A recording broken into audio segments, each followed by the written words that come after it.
What I want to talk about is Olivia Gonzalez's victim impact statement yesterday, which was the most vile and disgusting victim impact statement I have ever seen. Yes, she was angry because, well, she thought this person had killed her sister.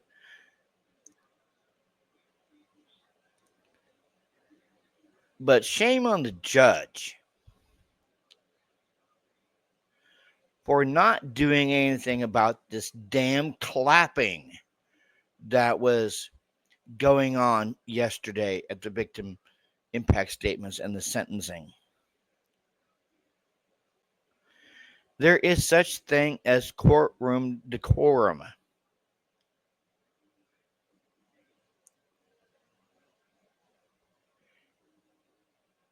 And that incessant clapping got on my last nerve. He didn't bang the gavel. He just let, I understand it was a sentencing and I understand it was the victim impact statements. But this judge gave them free rein to make fun of his mental health, make fun of this, make fun of that. Now, I understand that a lot of victim impact statements do that. But I've never seen, after each one, people clap from the gallery. And that is just so rude. Goes against everything that's in courtroom decorum, and it's annoying.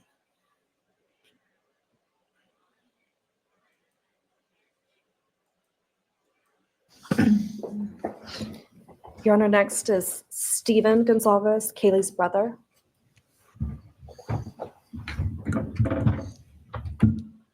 Stephen's actually going to pass. I'm going to go. Okay. Olivia Gonzalez, Kaylee's sister.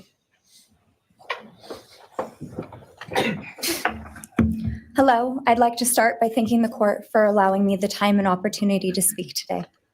My name is Olivia, and I'm the big sister of Kaylee Gonzalez, and I was blessed to love Madison Mogan as a sister too. I'm not here today to speak in grief. I'm here to speak in truth.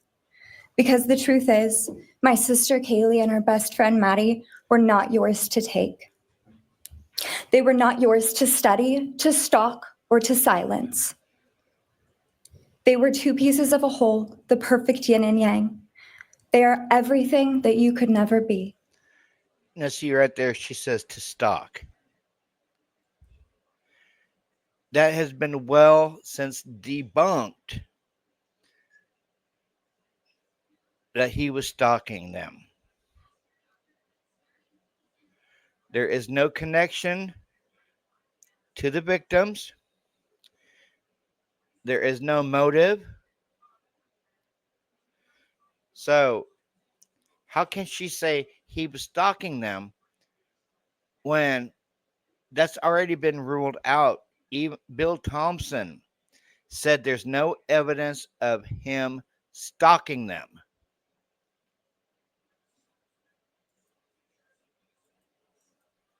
Loved, accepted, vibrant, accomplished, brave, and powerful. Because the truth about Kaylee and Maddie is they would have been kind to you. If you had approached them in their everyday lives, they would have given you directions, thanked you for the compliment, or awkwardly giggled to make your own words less uncomfortable for you. In a world that rejected you, they would have shown mercy. Because the truth is, I'm angry. Every day I'm angry.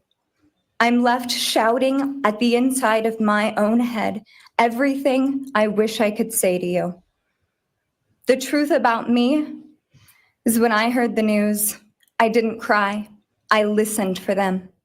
I promised them I would, that I would fight for them, that I would show up no matter what it cost me.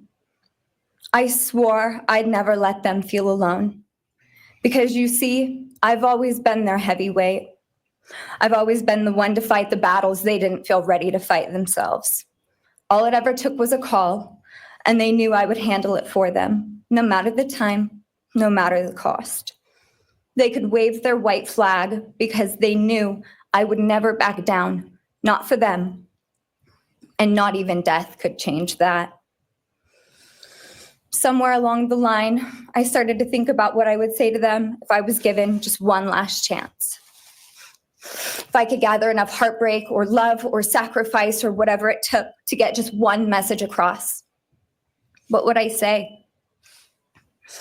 Throughout this entire process, I've written my feelings down at every moment, my wishes, my love, my denial, my anger. And as one final act of love, I'd planned to read these thoughts, even jarring and discombobulating and not even making sense. Because for me, that was true love. As bare and as naked as it could be, not laced in pretty words or dressed for the occasion, but written through bleary eyes at 2 a.m. with clenched fists, angry at this reality. My true final act of love was to continue on without them, for them. That dream to read aloud my love to them, to bring meaning through pain, was the latest blow in realizing you don't deserve it. And Kaylee and Maddie don't need it. Kaylee and Maddie have always known my love, and they would never ask me to prove it by further victimizing myself to a defendant who has shown no guilt, no remorse, no apprehension. They would say to me, "Why would you give the satisfaction of showing vulnerability now? You promised you would never back down." And for that clarity, I'm thankful. I won't stand here and give you what you want. I won't offer you tears. I won't offer you trembling. Disappointments like you thrive on pain, on fear, and on the illusion of power. And I won't feed your beast. Instead, I will call you what you are: sociopath, psychopath, murderer. I will ask the questions that reverberate violently in my own head, so loudly that I can't think straight most any day. Some of these might be familiar, so sit up straight when I talk to you. How was your life right before you murdered my sisters? She's kind of bossy and mean. Did you prepare for the crime before leaving your apartment? Please detail what you were thinking and feeling at this time. Why did you choose my sisters? Before making your move, did you approach my sisters? Detail what you were thinking and feeling. Before leaving their home, is there anything else you did? How does it feel to know the only thing you failed more miserably at than being a murderer is trying to be a rapper? Did you recently start shaving or manually pulling out your eyebrows? Why November 13th? Now, what is she talking about right there? About being a rapper? That's the first time I've heard about it. Did you truly think your Amazon purchase was untraceable because you used a gift card? How do you find it enjoyable to stargaze with such a severe case of visual snow? Where is the murder weapon? The clothes you wore that night? What did you bring into the house with you? What was the second weapon you used on Kaylee? What were Kaylee's last words? Please describe in detail the level of anxiety you must have felt when you heard the Bearcat pull up to your family home on December 30th, 2022. Which do you regret more?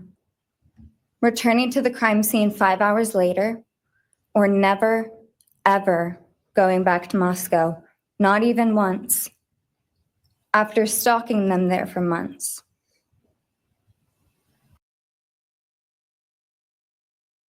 That right there, again, she brought up stalking. There was no evidence of him stalking them. Even Bill Thompson stated there was no evidence of him stalking them. There was no connection. There was no motive. This feels like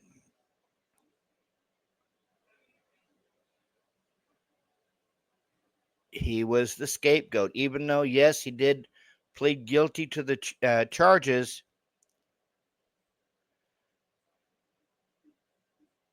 Who are they protecting? Who is he protecting?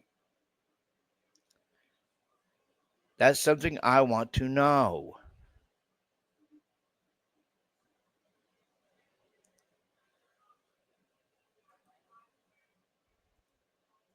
If you were really smart, do you think you'd be here right now? What's it like needing this much attention just to feel real? You're terrified of being ordinary, aren't you? Do you feel anything at all? Or are you exactly what you always feared? Nothing.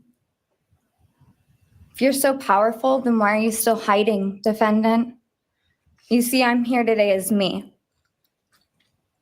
But who are you? Let's try to take off your mask and see. You didn't create devastation. You revealed it in yourself. And that darkness you carry, that emptiness, you'll sit with it long after this is over. That is your sentence. And it was written on the wall long before you ever pled guilty. You didn't win. You just exposed yourself as the coward you are. You're a delusional, pathetic, hypochondriac loser who thought you were so much smarter than everybody else. Constantly scolding, turning your nose up to grammar mistakes, nitpicking and criticizing others. You wanted so badly to be different, to be special, to be better, to be deep, to be mysterious. You found yourself thinking you were better than everyone else, and you thought you could figure out the human psyche and see through it, all while tweaked out on heroin. Lurking in the shadows made. See, that's the one thing I have a problem with. People throwing up somebody's past, especially if it's drugs.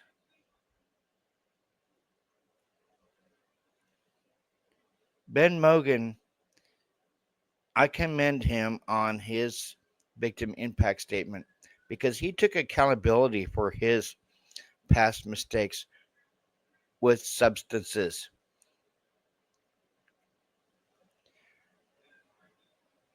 But it feels like with Olivia, she's making fun of Brian for his past with substances.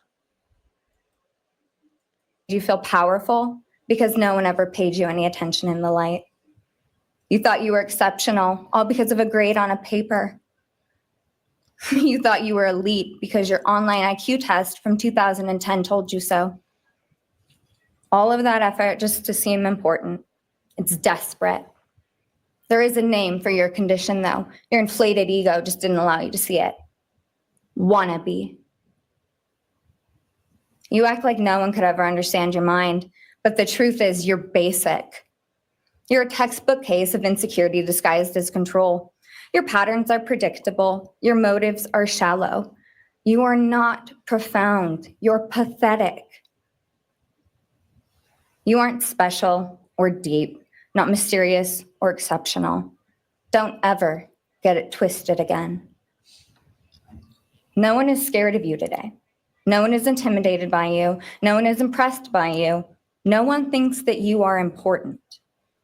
You orchestrated this like you thought you were God. Now look at you, begging a courtroom for scraps. You spent months preparing, and still all it took was my sister in a sheath. You work so hard to seem dangerous, but real control doesn't have to prove itself. The truth is, the scariest part about you is how painfully average you turned out to be. The truth is, you're as dumb as they come. Stupid, clumsy, slow, sloppy, weak, dirty. Let me be very clear.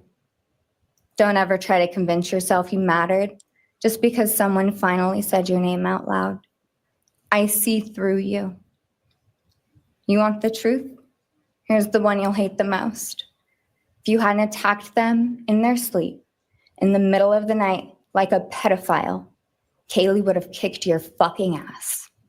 Thank you. Thank you.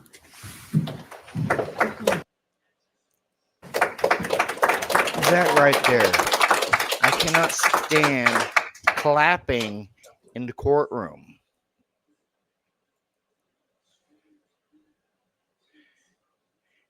Isn't this the same person in the beginning in an interview that called her own sister a spoiled brat?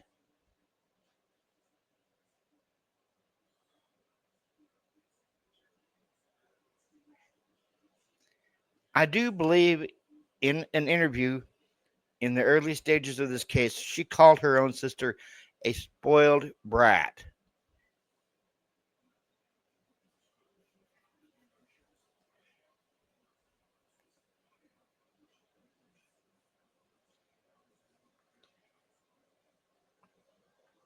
And now she's standing up there saying, if you hadn't attacked my sister while she was asleep, she would have kicked your fucking ass.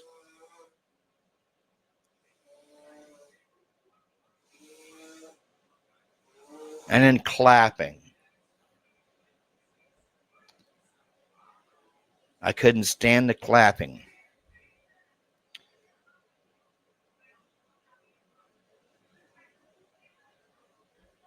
Just like I couldn't stand Olivia's victim impact statement. She could have been a lot classier during her victim impact statement, like the rest before her. It just goes to show you, I guess, what kind of family the Gonzalez family really is. I hope everyone has a good night. This is True Crime Unleashed. I'm out. Peace. Make sure you guys hit the like and the subscribe button and click the bell notification for all new uploads. Best of the best of the best!